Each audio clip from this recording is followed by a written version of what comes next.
नमस्कार, स्वागत आप सबका हमारे इस कार्यक्रम में।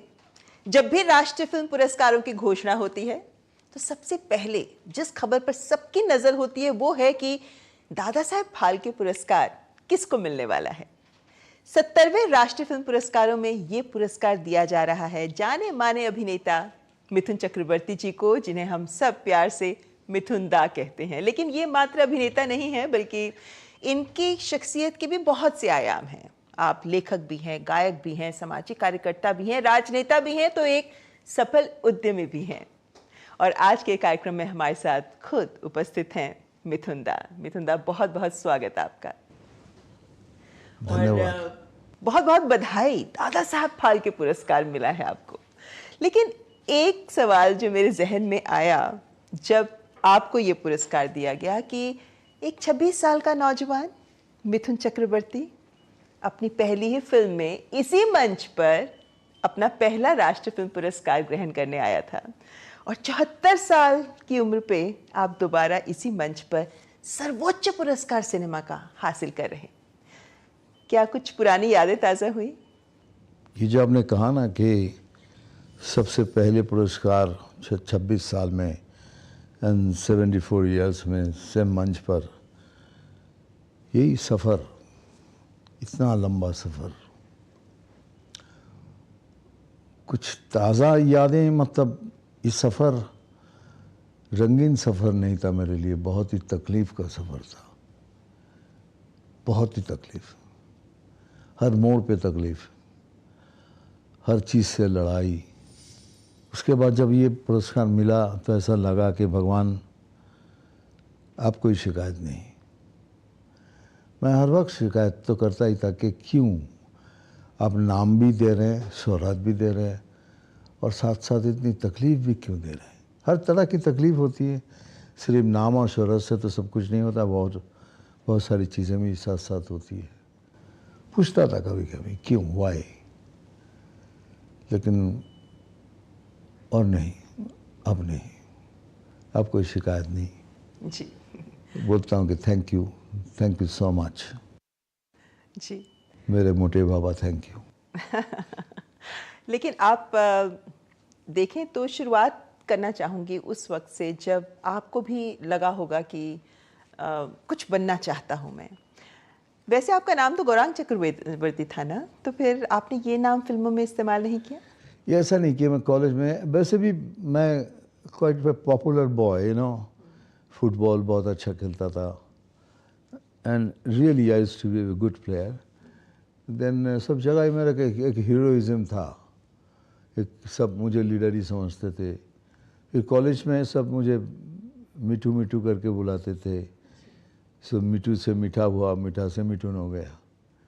सो Mithun means sweet, sweeter, sweetest इस मिठुन। मिथुन दा, वैसे आपके जब फिल्मों के सफ़र की जैसा हमने बात की, 26 से 74 एक बड़ा वक्त है ये। आज भी आप फिल्में करते नजर आ रहे हैं। ये इतना जोश, इतना उत्साह, या फिर फिल्मों के प्रति आपका प्रेम कि आप इस उम्र पर भी फिल्में कर रहे हैं? देखिए, मैं अभी इस दौर में मैं वो सारी फिल्में तो नहीं करता हूँ वो जैसे पहले करता था, लेकिन अब जो फिल्में करता हूँ, जब तक वो स्टोरी मुझे टिकल ना करे, मुझे थोड़ा एक्साइट ना करे, वो उसके बगैर मैं फिल्म नहीं करता हूँ। अभी फ़िलहाल में जो देखिए, एक प्रजापति की, एक काबुली वाला की, दोनों ही बॉक्स ऑफिस में वेरी सक्सेसफुल फिल्म। मैंने आज की तारीख में प्रजापति 150 डेज थिएटर में चली है, और साथ साथ मैं कश्मीर फाइल्स भी की, ताशकंद फाइल्स भी की। हर फिल्म देखिएगा डिफरेंट है, मतलब उस लिहाज की नहीं है। अभी आएगी एक ऐसी फिल्म बाप, जिसमें मैं हूँ, जैकी श्रॉफ है, संजय दत्त है, सनी देओल है, एकदम totally thoroughly commercial film. But बाकी सब फिल्में थोड़ा हटके ऐसा करता हूँ कि ऐसा कोई नहीं। आप पहले, आप मानेंगे नहीं, एक समय 65 फिल्म्स ऑन फ्लोर, और सभी की शूटिंग होती थी, क्योंकि 4-4 घंटे 4 शिफ्टें करता था मैं। सब 2-2 घंटे 3-3 घंटे की शिफ्ट की, तो उसी में ये सब फिल्म बनी भी है, रिलीज़ भी हुई है, गोल्डन जुबली हिट भी हुई है, सुपर हिट सब। वैसे लिम्का बुक ऑफ रिकॉर्ड्स भी आप ही के नाम है, जिसको आज तक कोई तोड़ नहीं पाया है जी। कि आपने 19 फिल्में एक साल में रिलीज की। और आजकल तो देखें तो एक हीरो एक ही फिल्में करता है, एक साल में एक फिल्म ही हो जाए बहुत है। हाँ, आजकल के पैसे बहुत हो गए। अब बड़ी बड़ी फिल्में, बड़े बड़े सेट, बड़े बड़े पैमाने। उस समय तो एक बजट, एक प्रोड्यूसर एक फिल्म बजट के साथ बनाता था, उसमें रिलीज़ करे, थोड़ा दो पैसा आए, फिर दोबारा फिल्म बनाए। तो आप इतनी फिल्में इसलिए कर रहे थे कि पैसा कमा सके? पैसा तो कमाए, पैसा तो बहुत ज़रूरी था मेरे लिए, लेकिन बहुत सारे को मदद के लिए भी की है। जो प्रोड्यूसर एकदम टूट गया हो, वो भी आ जाता था कि दादा आप एक कागज़ साइन करके दीजिए खाली कि I have agreed to do his film, तो इससे मुझे फाइनेंस मिल जाएगा। क्योंकि I was that time was the hottest selling star. So इसी तरह भी कितनी सारी फिल्में की है, जिसमें से आप बोल सकते हैं कि बहुत वाहियात फिल्में थी। हाँ थी, बहुत थी, लेकिन उनकी वजह भी यही थी, किसी की मदद करना हो तो सब चीज़ तो आपको सोने पे थाले पे नहीं मिलेगा, बहुत कुछ खराब भी होगा। आपके जीवन के इतने आयाम और इतने पहलू हैं मिथुन दा, जिनको मेरे को लगता है पर्दे खोलने लगे तो बहुत वक्त निकल जाएगा। लेकिन क्या बचपन से एक्टर बनना चाहते थे? बिल्कुल नहीं। क्या बनना चाहते थे? मैं फुटबॉलर बनना चाहता था कि मैं ए डिवीज़न में खेलूँगा, उससे तो उसी तरह ही खेलता था और लगता था कि एक दिन मैं जाऊँगा अभी। लेकिन समय चेंज होता है, इस राजनीति में घुस गया और बहुत ही डेंजरस राजनीति। फिर पिताजी ने बोल दिया इसको खाना देना बंद कर दो, सब कुछ बंद कर दो। ही ऑलरेडी सेड के no more, I don't think I have a son. ये एक बड़ी बात थी आपके लिए? वो तो मैं नहीं समझता कि मेरा एक बेटा भी था। You can go. तो then I left Calcutta and I thought कि जब सब ठंडा हो जाएगा फिर वापस आऊँगा। लेकिन डेस्टिनी ने कुछ और लिख के रखा था कि तुझे इसलिए भगा रहा हूँ कि तुझे हिंदुस्तान का सबसे बड़ा स्टार बनाऊँगा, डांसिंग सुपरस्टार। सो आया इधर। फिर बहुत तकलीफ जो होता है बॉम्बे, और एक नया शहर जिसमें सोने की जगह नहीं, खाने की कुछ ठिकाने नहीं। कभी कभी 5 गार्डन में सो गया, कभी कभी किसी झाड़ के नीचे फुटपाथ में बैठा, नींद आ गई, सो गया। खाने सब दोस्त लोग थे, कोई कोई सब मिलके एक एक टाइम का खाना खिला देते, बट एक टाइम का कोई भरोसा नहीं। ऐसा चलता गया। कभी बहुत, एक बार तो 3 दिन एक साथ खाना नहीं मिला, सिर्फ पानी पी के ही रह गया। सो एनीवेज, अभी वो पुरानी बातें करके फ़ायदा क्या। सफ़र चलता गया, लेकिन तकलीफ हर कदम पे ही था, लड़ता गया। पर आप फिल्मों के लिए थोड़ी ना मुंबई आए थे। आपने बस केमिस्ट्री की डिग्री ली थी, आपने पढ़ाई की बात करें तो आप उन हालात से बदलाव चाहते थे तो आप मुंबई आ गए। फिल्में कब फिर दस्तक दी आपकी? नहीं, देखिए उसके बाद क्या हुआ, एक हमारे जाने पहचान के डायरेक्टर, वो फिल्म इंस्टीट्यूट में डायरेक्शन कोर्स कंप्लीट किया था, तो वो मुझे मिल गए और बोलते उसको टाइम पास करना था, तो बोला चल मेरे साथ जाएगा पुणे। और मेरा भी कोई था ना, बोला हाँ जाऊँगा। तो मुझे लेके आया पुणे फिल्म इंस्टीट्यूट गए और देखा हॉस्टल सब था। तो मैं ये क्या होता है इधर। वो तो इधर डायरेक्टर बनते हैं, कैमरामैन बनते हैं, एक्टर बनते हैं। तो अच्छा, यहाँ से ही एक्टर बनते हैं सब। एंड उन दिनों मैं स्ट्रीट शोज़ करता था, खड़े हो गए स्ट्रीट कॉर्नर में और चालू हो गए। तो मैंने पूछा कि इसके लिए क्या करना पड़ता है। मैं भी कुछ सोचा कुछ मिल जाए, तो बोला कि एक फॉर्म लो, फॉर्म फिलअप कर दो। तो मैंने फिलअप करके छोड़ दिया। बॉम्बे चले आए, अचानक देखा एक कॉल आ गया कि मुझे बुलाया फिल्म डिवीज़न बॉम्बे में इंटरव्यू के लिए। तो मैं गया उधर, बुलाया। तो मैंने कहा सर मुझे हिंदी नहीं आती, इंग्लिश पढ़ा हूँ इंग्लिश मीडियम में, लेकिन बंगाली में ज़्यादा बात करता हूँ। तो उन्होंने कहा क्यों बंगाली में बोलना चाहिए, करो बंगाली में कर सकता हूँ। और बंगाली में ही मैं एक रतन कुमार घोष ज्वाला नाम के एक नाटक करता था, तो मैंने वो किया। And that was a very fiery play and I did it alone. वो ऋषि गजमकर जी थे, रोशन तनेजा सर जी थे, और पीछे सब जया बच्चन जी, तभी वो भी स्टूडेंट थी बट पीछे सब बैठे हुए थे। तो उसके बाद बोला जाओ, तो मैं चला आया।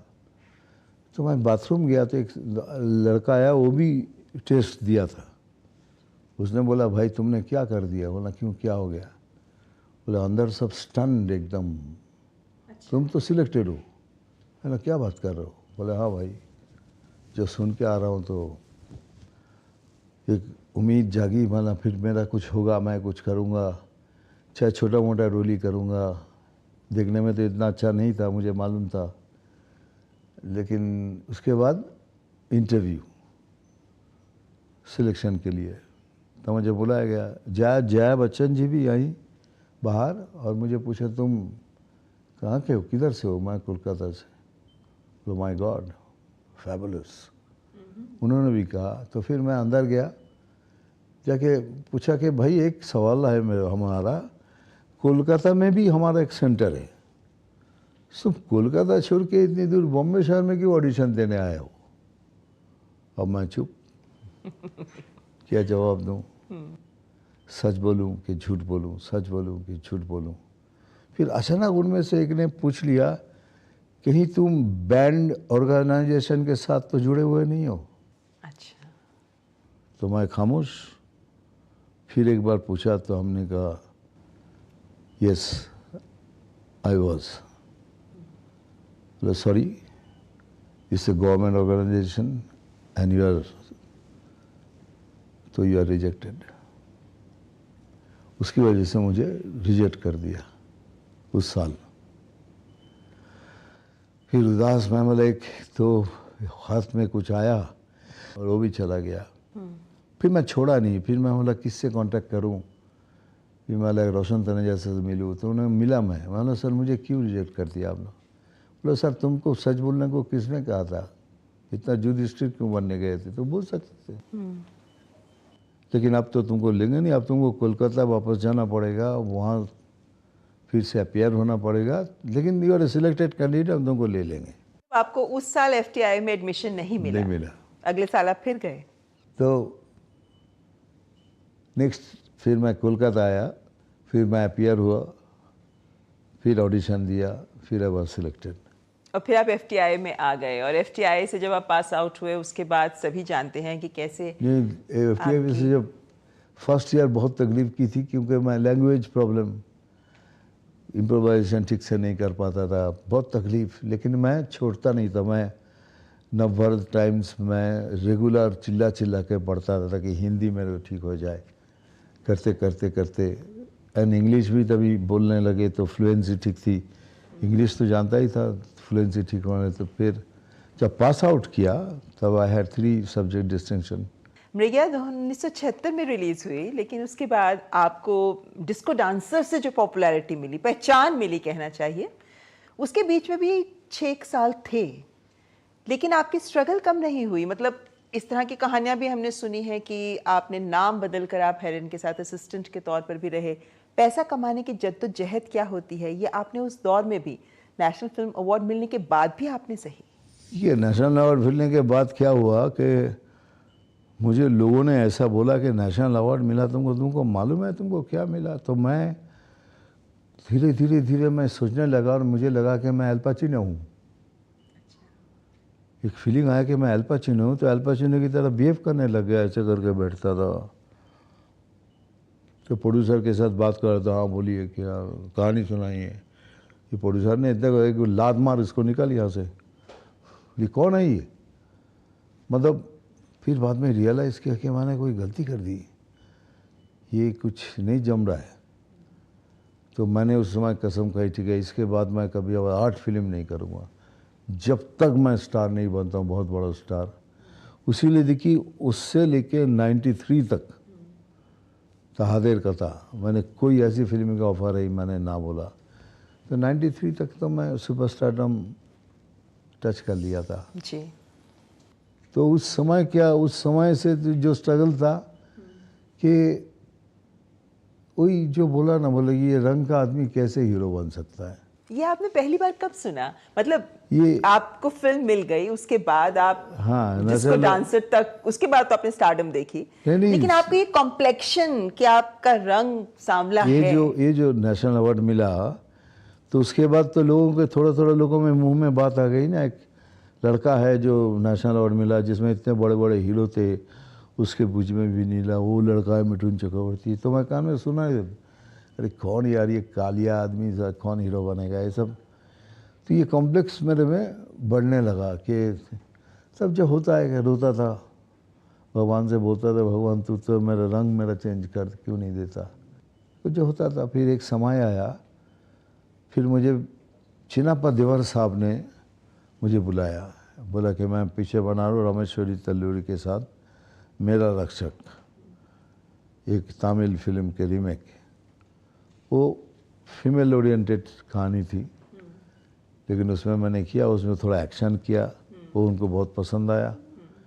वो पिक्चर चली 10 वीक, उसमें थोड़ा सा नाम है, उसमें से रवि नागाइच मुझे सिलेक्ट किया gun master G9, okay, and that picture became a very big hit. तो आई बिकेम ए स्टार, लेकिन star of the lowest category, मैंने C ग्रेड।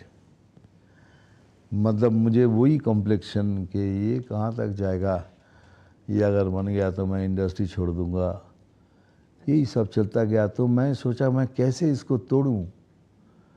तो डांस तो करता था, तो मैंने सोचने लगा कि पैर से डांस करूंगा, हाथ से नहीं, और ऐसा डांस करूँ कि लोग मेरे कॉम्प्लेक्शन को नहीं, सिर्फ मेरे पैर को दिखे।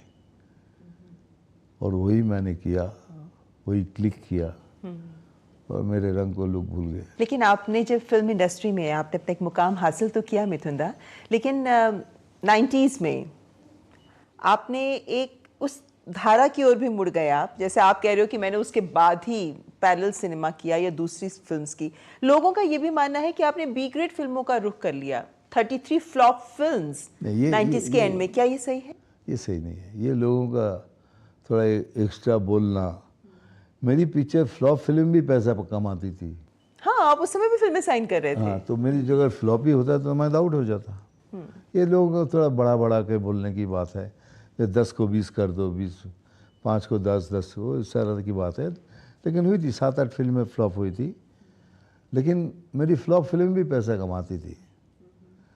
माई popularity was that even the गाँव विलेज में। पर वो एक सोची समझी बिल्कुल बात सोची। थी आपकी तरफ से कि अब मैं ये मुख्य धारा की फिल्में नहीं, तो फिर मैं इस तरह की फिल्मों का रुख करता हूँ। नहीं, ऐसा नहीं। जब फ्लॉप होती है तो पिक्चर की भी आपको उसी तरह की ऑफर होती है कि कम पैसे में मिल जाएगा हीरो, वो इतना पैसा नहीं देना पड़ेगा। तो उस तरह करते करते फिर एक अच्छी फिल्म आ गई, फिर हम ऊपर चले गए, ऐसा ही। लेकिन कोई जानबूझ के पूरी फिल्म थोड़ी करता है। उस समय पैसों की भी बहुत तकलीफ आ गई थी। तो बहुत सारी चीज़ें हैं जो हम सिर्फ बाहर की चीजों को देखते हैं, लेकिन हाँ, अंदर की लोग तो कहानी सब क्या है? दूर से देखते हैं ऐसे ही, लेकिन अंदर क्या चल रहा है लोगों को तो पता नहीं। लेकिन मिथुन दा, आप तो आपके लिए कहा जाता है कि आप बेहतरीन अभिनेता होने के साथ साथ आप बेहतरीन इंसान भी हैं। आपने बहुत लोगों की मदद की, आपने ही जितने आर्टिस्ट एसोसिएशंस हैं उनके लिए भी आप ही ने ट्रस्ट तैयार की, आप ही ने दिलीप साहब और सुनील दत्त जी के साथ मिलकर इस ट्रस्ट की स्थापना की। इसकी नींव कैसे पड़ी? देखिए, आर्टिस्ट एसोसिएशन तो पहले से ही था। मैं मजदूर यूनियन का 30 साल तक चेयरमैन था। क्या उन लोगों को मेरे पीछे ही पड़ गए कि दादा आप हमारे साथ रहो तभी हमको इज्जत मिलेगी। और ये मजदूर सिने जगत के थे। हाँ, कि आप मेरे साथ हमारे साथ आओ, हमको कोई इज्जत नहीं करता, हमारा पैसा नहीं मिलता टाइम से, हमको बहुत तकलीफ हो। तो मैं बोला नहीं, मैं और इसमें नहीं पढ़ूंगा, मैं बहुत करके आ रहा हूँ। तो बोला नहीं दादा, तो पीछे ही पड़ गए। तो अल्टीमेटली आई सेड यस, लेकिन कंडीशन रखा कि कभी तुम काम नहीं बंद करोगे,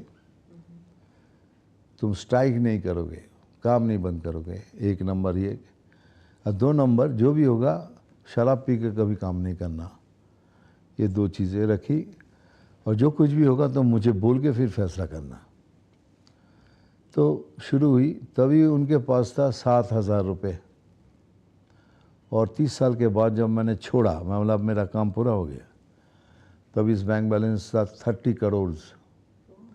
the richest union, labour union. अभी और बड़ा हो गया। और आर्टिस्ट एसोसिएशन का ऐसा था कि अमजद खान साहब गुजर गए, वो भी प्रेसिडेंट थे, तो उन्होंने किसी को बोल के गया, मैं अगर कहीं से कुछ चला गया तो हम मुझे मिठुआ बोलते थे, तो बोलते हैं मिठुआ को प्रेसिडेंट बनाना, छोड़ना नहीं, ना बोलेगा भी। तो उस तरह से मुझे प्रेसिडेंट बनाया गया। फिर एक दिन एक फ़ोन आया ऑफिस में, नाम नहीं लूँगा, बहुत बड़े स्टार जिनको कॉपी करके डांस करते थे हम, तो कोई तकलीफ में थे और मांग रहे थे कुछ 2000 रुपये मिल जाए। तो मुझे इतना बुरा लगा कि कल तो हमारे साथ भी हो सकता है। तो फिर मैंने पूरी इंडस्ट्री को एक साथ किया, सबको।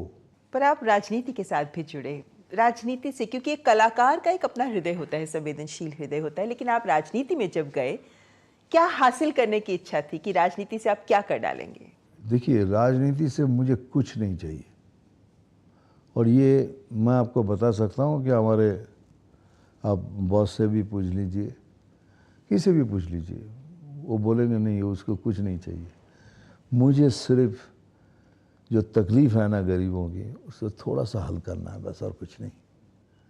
बंगाल में बहुत गरीबी है, उसमें थोड़ा सा हल कर दूँ, इधर कुछ, इधर तकलीफ है, इधर थोड़ा हल कर दूँ, बस, और कुछ नहीं। राजनीति से कुछ करके मुझे मंत्री बनना है, मुझे ये बनना है, मुझे कुछ नहीं चाहिए।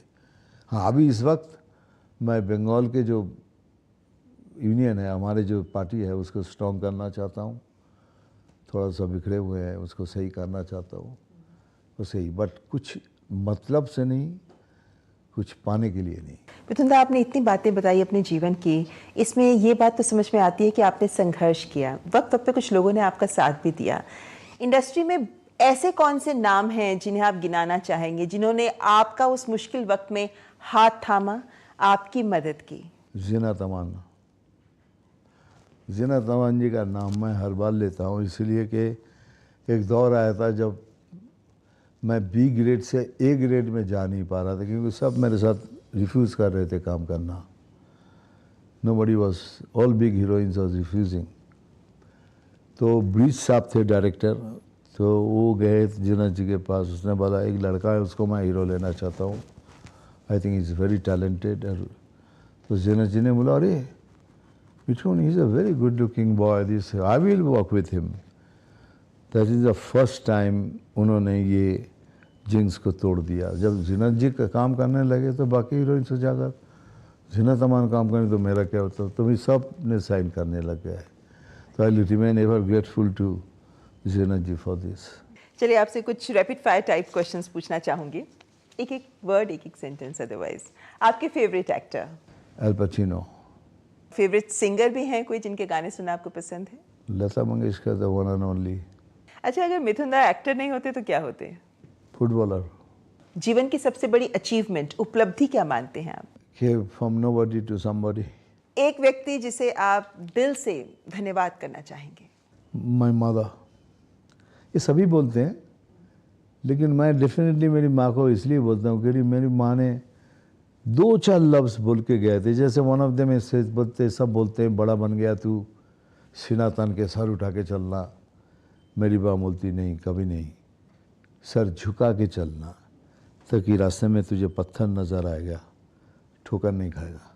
बहुत मुश्किल होता है इतने बड़े जीवन को, इतने अच्छे जीवन को जीने के बाद, इतने सारे पड़ाव पार करने के बाद जीवन के सार को समझना, लेकिन आपसे हम समझना ज़रूर चाहेंगे, आपका जीवन मंत्र क्या है? मैं सब हर वक्त यही सोचता था कि I will not take defeat. मैं हार को यूं ही नहीं लूँगा, लड़ के हारूंगा, लड़ के हारूंगा। लेकिन ऐसे ही हर कोई यूं छोड़ नहीं दूंगा, मैं हार गया। और वही चीज़ मुझे यहाँ तक लेके आया। तो आज के जो युवा हैं, जो फिल्मी नगरी का सपना देखते हैं, उनको आप क्या गाइडेंस के तौर पर क्या कहना चाहिए? देखिए, बहुत सारे स्ट्रगलर हैं जो बहुत टैलेंटेड हैं, लड़का लड़की, लेकिन फाइनेंशियली उतना स्ट्रांग नहीं है।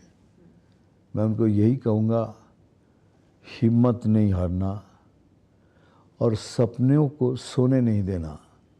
खुद सो जाना, लेकिन सपनों को सोने नहीं देना, कि अगर मैं बन सकता हूँ तो तुम भी बन सकते हो। चलिए कोई फिल्म का डायलॉग तो सुना ही दीजिए। कोई शक? ये बहुत पसंद किया जाता था और लोग बहुत पसंद अभी भी करते हैं। मिथुन दा, आपसे बात करके बहुत अच्छा लगा। अब बहुत कहते हैं ना, एक रियल इंसान है, दिल से बात करते हैं, और जिस तरीके से आपने अपने जीवन के सार को हमारे सामने रखा उसके लिए और आपके वक्त के लिए बहुत बहुत धन्यवाद। Thank you so much. ये थे हमारे साथ दादा साहब फाल्के पुरस्कार से सम्मानित मिथुन चक्रवर्ती जी। आज के कार्यक्रम में बस इतना ही। नमस्कार।